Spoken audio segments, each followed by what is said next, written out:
The Shiki Science Show clips. So talking about research questions, to you, what do you think are the biggest unanswered research questions we have at the moment? Or to phrase it a better way, what research questions are you most interested in for the future? Well, we're very interested in, now that we are seeing this, reactivation of embryonic developmental programs.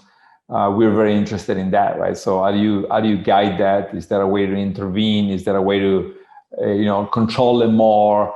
Can you do it in the brain, right? Can you do something like that in a brain? Maybe, we could take, the mouse pancreas and damage it where it makes no more insulin. And then we start with the cycles of the FMD, and we see the pancreas, the beta cells starting to be regenerated in this beautiful sort of program. But can you actually do this in a much tougher system like the brain? And could you do it when the brain is damaged in a mouse, let's say Alzheimer or Parkinson?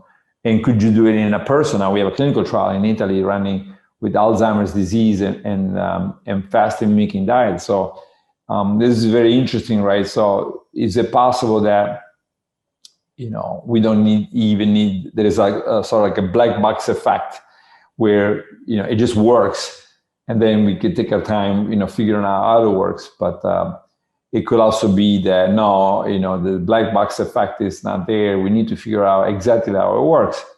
But that's going to need some, kind of like we see for cancer, right?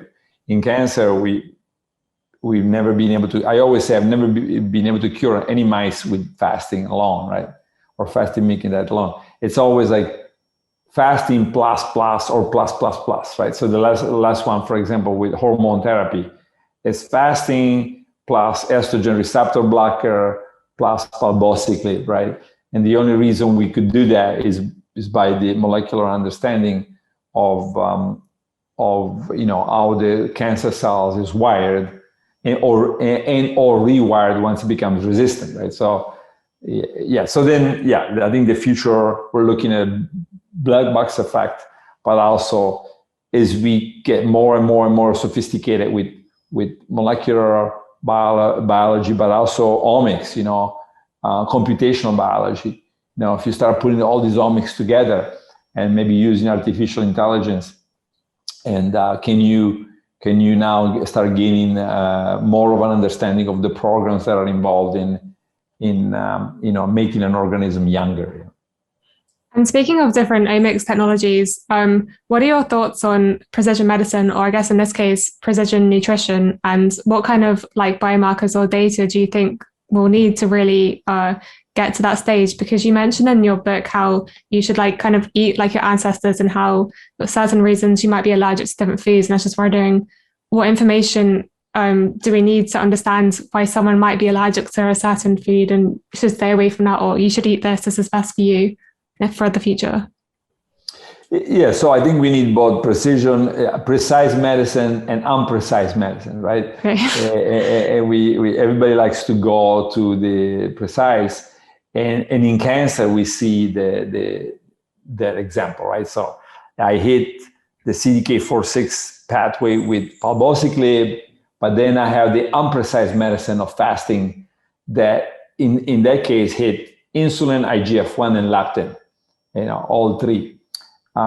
So then the precise medicine is necessary. Why? Somebody from Japan that has been, lactose intolerant for hundreds of years, families, if they're gonna move to the United States and start drinking a lot of milk, they're not guaranteed, but they probably have a high chance of, becoming lactose intolerant.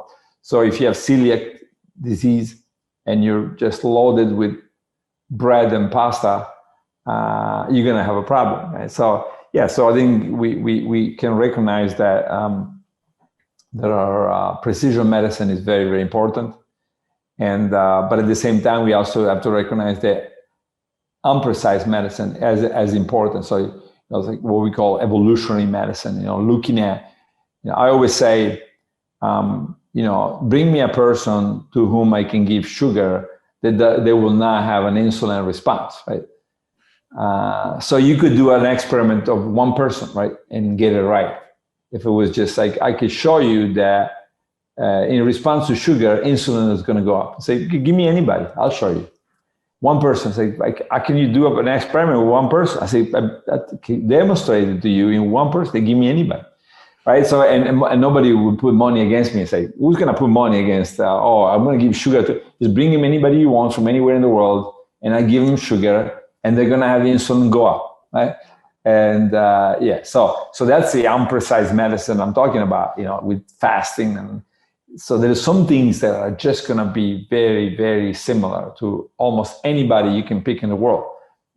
Some people do not respond with insulin to sugar, right? So but there's probably 1 in 100,000 or something like that. So for the great majority of people, the imprecise medicine is as important. So I think we're gonna have to move forward with both of these. Saying what's common between a bacteria and a human, right, on one side, and then what's only common to you, and that you are celiac, and you have this mutation, and you just happen to not or have your immune system attack the gluten component of the food.